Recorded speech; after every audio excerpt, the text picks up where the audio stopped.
Great. Thank you. I am, in fact, indeed, Mark Brearley, and I'm an architect. And I also work in London, and it's very nice to be here in Belgrade. And I would just say one little thing, which is that Belgrade is a really nice city. And I hope, it's very flattering that you all seem so interested in London, and I hope it's because you all are planning to make Belgrade even better, inspired by what other people do.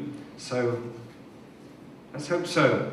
So I'm going to talk to you about shaping a better London. I'm not going to show you lots of proper architecture. Instead, I'm going to show you some of the more subtle efforts that I'm part of, trying to do this, shape a better London. London, of course, is a picture postcard, but it is also, as you know, I'm sure, a very large, extensive city pushing on 8 million people. It's growing and it's prosperous, but it is not all prosperous, as Peter has made very clear, and it is not without a lot of problems.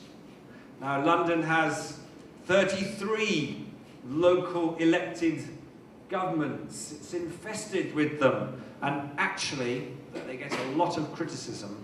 They are very good, usually. They run most of the public services, and they do most of the management of urban change. But since 2000, London also has a citywide government. It's a person, one person, is the elected government for London, the Mayor of London. And this is a bold experiment that we're in the middle of, but we know already that it's a huge success. So the reason I'm telling you this is that I work for the Mayor of London. And I do a thing called Design for London. I lead this team, which I will now try and explain very briefly where it came from and who it is and what it does.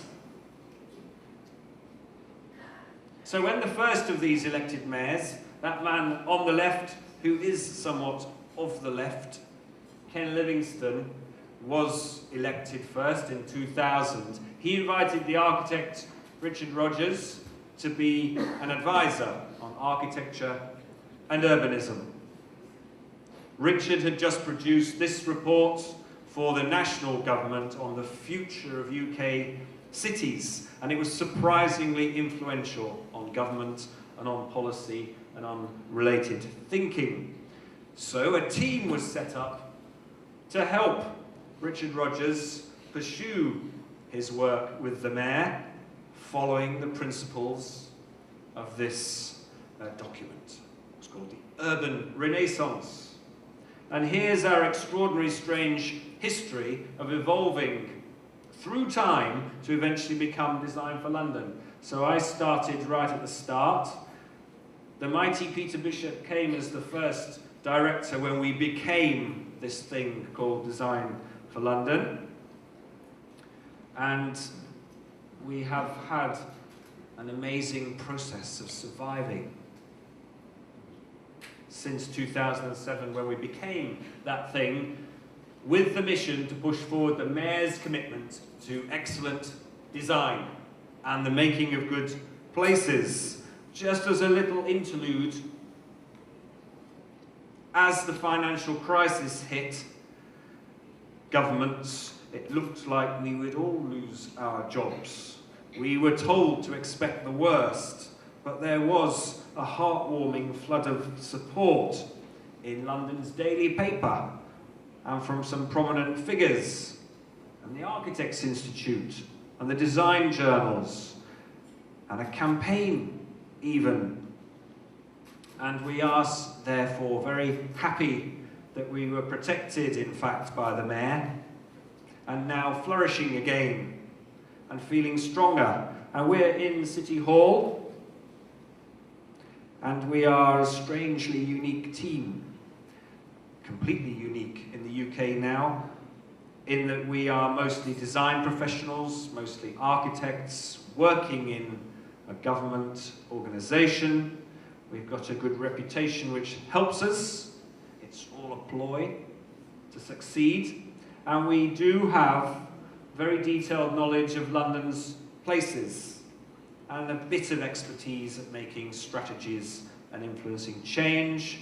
There's a little bit less than 20 of us at the moment, and I think they all think I'm insane, but I'm not. And so we work with London to shape a better city. We collaborate with all of those local governments, they're called the boroughs. We have absolutely no power, except the power of persuasion. We have gathered influence over some money because we make good arguments for it. Some of our work is London-wide about ideas and policy and guidance. For example, a recent study looking at the growth possibilities around Crossrail, which is our latest and biggest new transport investment, a new line going from east to west. And we've worked a lot on housing design issues. We prepared the Mayor's Guide to Housing Design, which is now, in fact, in part obligatory, which is perhaps one of the most satisfying things we've pulled off. We've helped with lots of design strategies and master plans and visions. For example, the Royal Docks work that Peter told you more about, delved into growth possibilities, run some sparky initiatives, like here, urban design scholarships and discussions. This one was called Shaping a Better London in City Hall.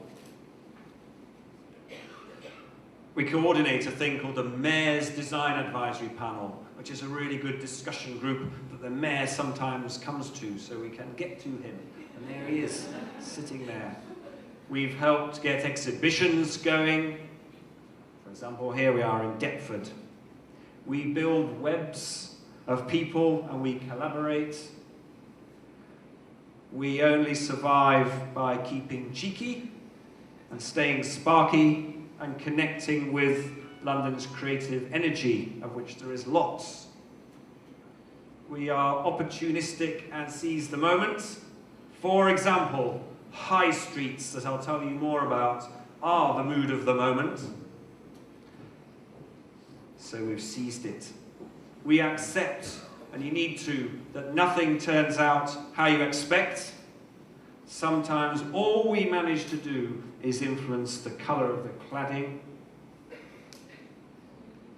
Here, for example, on a big industrial development on the Mayor's land, that was built to relocate businesses from where the Olympics was to be built. We learned early that if you do the drawings, you win, because no one else does the drawings. So we do a lot of drawings. We tell stories and we mint phrases. Green grid, big mix, get out there, great spaces, screen doily, Rainham to the river, catch and steer, city east. If we had £1,000 for every phrase we've minted, we'd be a very rich team. Here's me telling some stories. We focus most of our effort, though, on projects in places. Pushing projects across London. Here's a little mapping of all the things we've been involved in. Everything involves process that has some paper outcomes, but there are real outcomes too. For example, this, we think, is one of the best new housing developments in London, in Bow, and we were managing to influence it because it was on the Mayor's land with therefore heavy mayoral influence. Is this the Alison Morrison bit? It is. It is, yes. Another very nice thing about this development is we pushed the developer to have 3 different architects and to use the architects throughout the project. They do have a habit of switching to cheaper architects once they've got permission. In this case, we didn't let them. all of what we are doing is about shaping places. We're helping make good places in 60, 70, 80, depends on how you count it at the moment. Like this, a whole series of localities across London. One of the first topics we were successful on was public space, and that remains a core of what we do. Where we started, Trafalgar Square had very recently been sorted out, and that was seen as a great success. Traffic was taken out of part of that space. We persuaded the first mayor to launch an initiative called 100 Public Spaces. It's still waiting to deliver the 100th, but it built a huge momentum around public space projects. When Peter arrived with his help, we pushed forward a big exhibition on the subject at Somerset House, grand space in central London. And then the new mayor, when he was elected, launched a thing called the Mayor's Great Spaces Initiative. And then, there he is, he's Boris Johnson. That's the current mayor. Getting more ambitious, he launched another thing called London's Great Outdoors. It's a several £100 million programme, an umbrella of all the things that the mayor is able to do to improve public spaces across London. It includes this thing called the Green Grid, setting priorities for improving the giant network of protected green spaces, many of which are surprisingly underused and neglected. Drawing plans in order to capture the money. A big effort is underway, reshaping streets. A few weeks later, here we are, designed by Witherf Watson Mann architects in Bankside, a reworked park in New Cross. These are just a few quick examples. A fantastic new space in Brixton, in Covent Garden, boldly giving over Exhibition Road. It's upstairs in the exhibition to a mix of cars and people on foot and cyclists. Here, a great new space in Acton, out in the west of London, and at Aldgate. This was a road until a couple of years ago. And here in suburban Sutton, on Tough Woolwich. And here, Adams and Sutherland in Beckton, by the river. And here they are again, in Bow, by the river there, and a bit further down the Lee. That's part of the Fat Walk that Peter described. And here in Parishwood Park, one of many parks that have been improved, and here another that Peter showed. This was working with the Architecture Foundation to help them get these temporary uses to happen as part of the Festival of Architecture. So that was all going very nicely. But then the recession hit. The recession hit first, and then a little bit later, it hit government. And the government money suddenly started to evaporate. That's when our future went in crisis.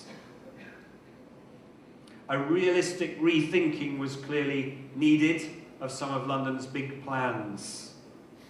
Part of that effort, we were asked for our thoughts, and here is a photo of the PowerPoint presentation to the Mayor in March last year on behalf of the Mayor's advisor on growth and enterprise. And one of the slightly sensitive things we said was, well, some of the big plans, for example, this huge development called Barking Riverside, needs, amongst other things, an extension to the light railway network that costs, in last estimate, about £450 million.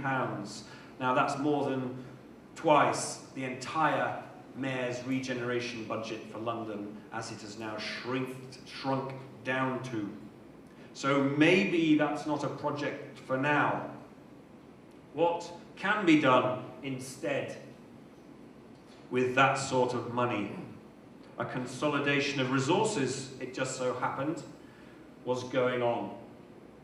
The mayor had, for the first time, a lot of his capabilities coming together in City Hall, and he had an amazing collection, therefore, of people with not only detailed knowledge, but development skills and regeneration skills and place-shaping skills. So he said, that's an amazing opportunity, in fact.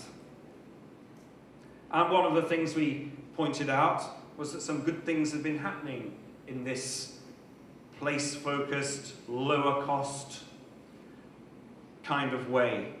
And I'll show you some of what was one example place that we tried to inspire people with, which was what we've been doing in a place called Rainham. Because it seemed like a model, a careful package of action of a type not quite seen before. Here it is celebrated in a friendly architecture magazine. In this struggling part of East London, with its wild spaces, its marshes, its little village relic, its suburban sprawl, and its industrial areas. Here it is, recently sliced through with the rail line from France, which didn't help either. We had helped with a strategic exploration of how this place could be adjusted, led by the brilliant Stephen Taylor architects. We helped revive events in this place. Here, the Mayfair that they'd given up having in the old village along its little high street. We helped push forward a new connection from the village to the giant Tesco's supermarket.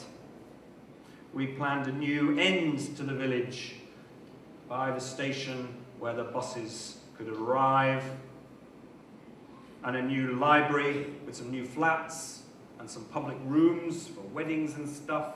It's about to be built. Macrina Lavington are the architects for that. And the amazing, who'd have thought this would be here? 17th century Rainham Hall, which had an abandoned garden. It's been restored now, refreshed, and now used. And here he is, the Mayor of London, came to visit to plant some bulbs. And on the edge of the village, Alison Brooks has designed these new small industrial units. And they're a great success too. And then how do we get across to this amazing marshland? Who'd have thought that was in London? Clever architect Peter Beard proposed this new slope across the railway down onto the marshes. The sort of project you can never get to happen. Completely insane. And here it is, ready for use, taking people where they want to get to instead of the foldy-backy ramps that nobody wanted to use. And new walkways over the wet places, through the wild, new bridges. We saw one of these go past us on the motorway when we were driving up north. Lots of these new bridges to get across the ditches on the way towards the River Thames, over there in the distance, where you couldn't go before. You weren't allowed on these spaces. Portland stone chunks the size of cows, new places to watch the birds from, educational rooms, sitting on the water's edge, ready to welcome the public and improving the feel of the industrial areas there too. And then we helped place new industrial on more land that happened to be owned by the mayor, and a new river edge space. Still to come, a new cafe designed by East, to be called the Three Crowns, because there was once a pub there called the Three Crowns. Next to these old concrete barges, which are amazing, and now there are people who come here. There are bird-watching people And there are normal people who come too. And so that kind of approach seemed to go down well, but how would you choose these places? We said high street places. That could be an idea to follow. So I'll explain what we're on about with high street places. High street London, it's like Main Street in America. It's everyday London. Not always beautiful, often not always complex. Places like this on the left, surprisingly underexplored for recent decades. So what exactly is it? Well, if you take a typical piece of London, here we are, that same bit out in the far northeast. Colour in all the ground floor uses like that. Strip out these bits, most of it, the brown, the residential, the green space. And that's what you're left with. That's all the non-residential stuff. All the civic, all the social, all the economic life is focused in those places. Distinguish the bits that are scattered from the bits that are clustered. And, surprise, surprise, the clustered bits are clustered along the movement routes. And that's what we call High Street London. And these are the bits, interestingly, that are designated as town centres. That's the most focused economic activity. Here's what it looks like when you strip it out of the aerial photograph. And zooming in a bit, these are familiar but remarkable places. A rich mix comes together here. These, in fact, are an amazing asset for London. We're very lucky to have them. There's many of them that have famous names. But here's all of them, minus the centre. Nearly 600 high street places, in fact, of various sizes, from little clusters in a single line to big, complex concentrations with add-on loops and malls and arcades and lively side streets, the bigger ones. So we took a look at one of these strings of high streets, from Uxbridge in the west to Romford in the east. We got some help from some friendly architects, or Galt Scott, to investigate all of the uses on that corridor right across the city. From the Romford and Ilford bit we were looking at a minute ago, then Stratford, Bow, Mile End, Whitechapel, through Aldgate, the city, Oxford Street, and out the other side. If you were crazy enough to walk along this whole route, and I did 8 miles of it with my daughter the other day, it's on my birthday treat. But we didn't do 51 kilometres. But if you were, you would remarkably walk past 6,500 businesses and institutions with their front doors on that high street corridor. Nearly 80,000 jobs. That's like all the office blocks at Canary Wharf. So we realised we were really onto something significant. We could convincingly say, this is very significant for London. We did more investigation across London. We did explorations of the blocks and how types sit in them, how the urban structure works. We got some help from some people who understand about economics to analyse the economics. We pointed out some key observations. London's structured around these linear arteries. It's less than 4% of the road network, but they are the most significant spaces in the city. More than 90% of Londoners value these places and want to see them improved, and people are worrying that these places are struggling, many of them. And we must not forget that over half of Londoners don't leave their local area each day. We aren't all commuters, we aren't all highly mobile. Some don't have a job, some work locally, some are carers, some are old, some are kids, some go to school. Our high streets are where last summer's riots in London were focused, a tough reminder of their significance. They're also the places where so much of what we share comes together, the focus of daily public life, not just shops. They're where if we don't see young people and old people and diverse people, we know there are problems.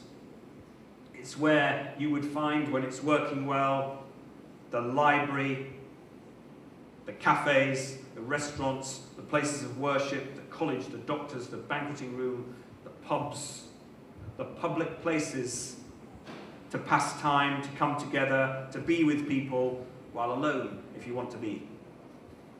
Outside the centre, we discovered more than half of the jobs are on high streets. 47% of businesses outside the centre. 1.5 million people have jobs there. And there is huge growth capacity in these places. Nearly half of the sites that can be developed that we're aware of and that have been identified.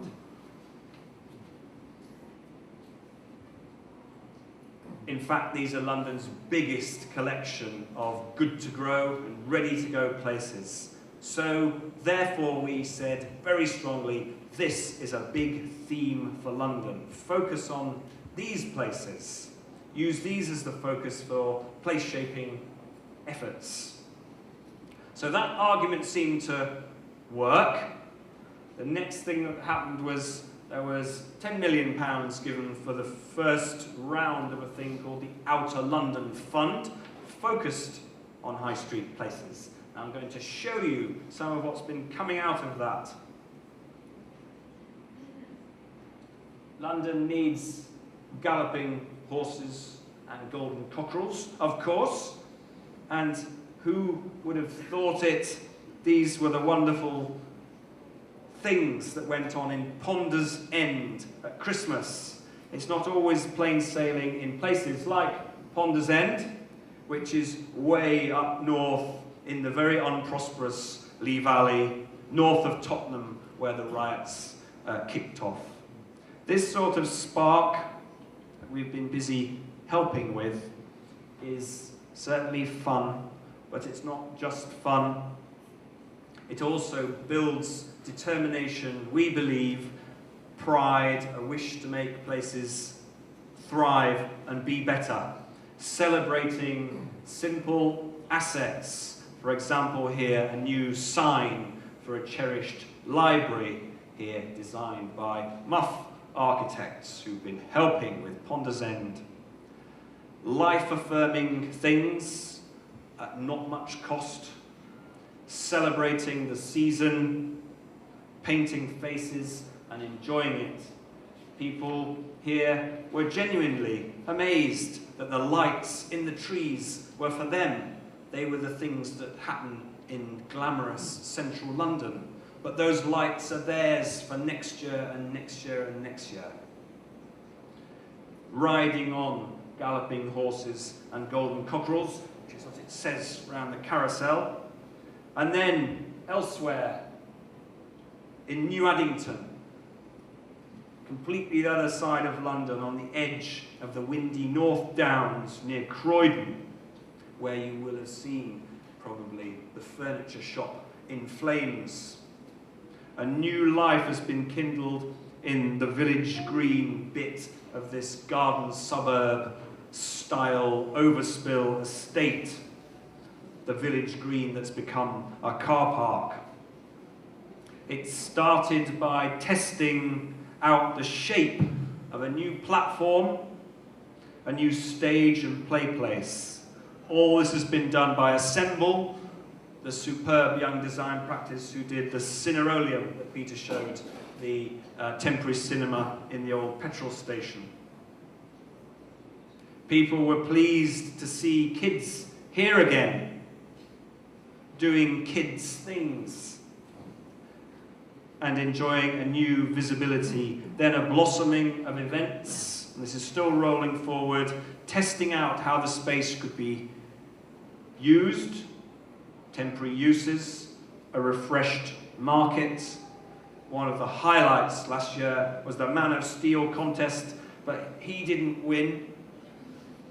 Who is the strongest man in New Addington?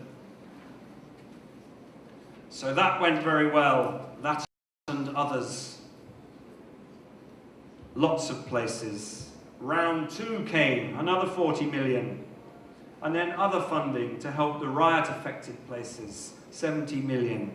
So here's London, the built bits, and our version of how the localities sit within that, with the centre removed. And these were the round 1 places. And round 2, and then a few other ones the mayor decided he wanted to support. And then these are other places being supported through the London's Great Outdoors initiative. This is how the money spreads across London. This kind of thing has not been tried before by a London government in recent decades. And going with the money is an offer of help, and that's what we do if the places want it. So all in all, we're busy with about 90 places, doing a wide range of things, like making plans, setting ambitions, momentum building, shop and building front improvements, public realm sort out, meanwhile uses, boosting street life, celebration, nurturing business groups and resident groups, enabling more substantial development. All these very London list of places. Now I'm going to finish by showing you what's been happening in 2 of these places. One on the list, Dalston, is a beaten up, half-struggling place. It's become quite fashionable of late. It's gentrifying, you could say, but there's still a lot of problem, a lot of disadvantage there. It's got a vibrancy, it's got wonderful assets. And it's on one of London's great high streets, running north. It's got great transport, it's got a new railway station. Big growth was starting to happen there, and was starting to be, in fact, conspicuously alarming to many local people. There was a real danger that it would be rejected, and that would be bad for the place. So here we've helped push forward a broad approach to lifting up the place, valuing, figuring out what's missing and nurturing, looking at the cultural and social assets of that place, trying to make people aware that they are fragile, looking at the physical assets, and then working with the local government there, Hackney Council, on a thing called the Making Space in Dalston programme, working with Liza Fior and Muff and Joe Gibbons, great group of designers, a cluster of well-chosen small actions, small changes to the place. The cinema, for example, gets its neon sign again that for a few decades it's wanted but couldn't afford. Simple signs are painted on the buildings. The old railway rubbish dump becomes a new community garden, a room off the high street, a new barn made by local apprentices, people learning to be builders. And it's well used, and this wasn't here 2 years ago. And Gillette Square, a public space that we had already worked hard to deliver a few years ago, has now become very vibrant. Play equipment we helped get in place in a container is brought out each weekend to attract kids to the space, and spaces for growing things at the schools, including this one on the high street. And this space, where there was just parking, the building occupiers have been given the space to manage, and the street is now a regular event site. And our Prime Minister had this big idea which actually is quite strong in many ways, what was called the big society.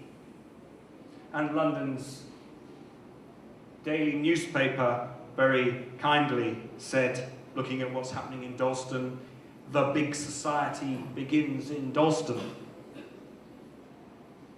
Finally, Barking is a good example of a place where this kind of nimble approach that seems to be embraced has been working, an example of how we hope it's going to work out in the whole list of places we're helping over time.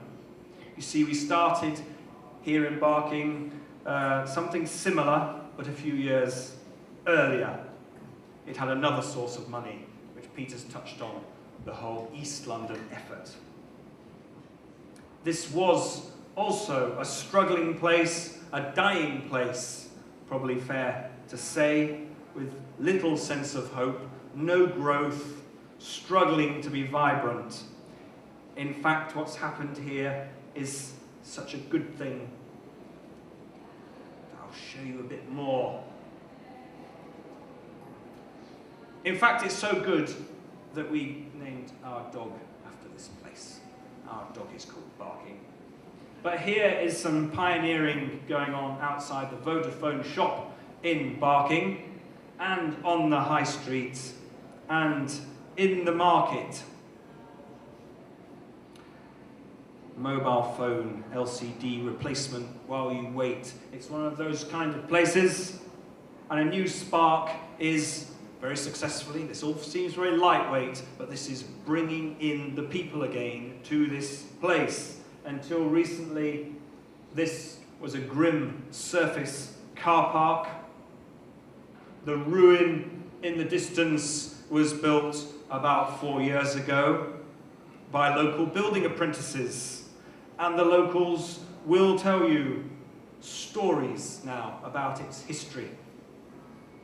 This place is now coming to life. It's celebrating a turnaround. Here's how the Christmas season unfolded there. All this with a bit of help, a few coppers from the mayor. This was a while ago a place that people did not really want to be. Here's the town hall fizzing as town halls should, and the people in them. This is the home to Barking and Dagenham Council, who are the local government that we've been working with on this. And there is a real sense of rebirth, of civic pride in this place. And the public space network has been carefully and simply remade, transformed, and around that matrix, some careful new development is now rolling forward. Growth and new vibrancy. This one designed by Alfred Hall, Monaghan Morris, and enabled by the council. The new arcade, the new cafe run by apprentices and people with learning difficulties. And a new hotel, a new health centre. Here's the library. The Tom Dixon designed chandeliers in the public arcade, a swimming pool coming soon, a new supermarket, Asda, on the high street, the new arboretum, the brilliant muff designed again, and a business startup building just finished and already full. Good, we think, new housing, new places that seem to be working out really well. A bold transformation of this high street place, but a transformation based on a nurturing of what's there already, and mostly well designed, well negotiated, with plenty of working together. The table tennis tables, in fact, were made from the blue fence that surrounded the Olympic site while under construction. Now, maybe all of this is a strange job for an architect to be doing, but it is what I'm doing. And I really do think, I believe in this, I really do think that we're shaping a better London and that it's good. And thank you very much for listening to me.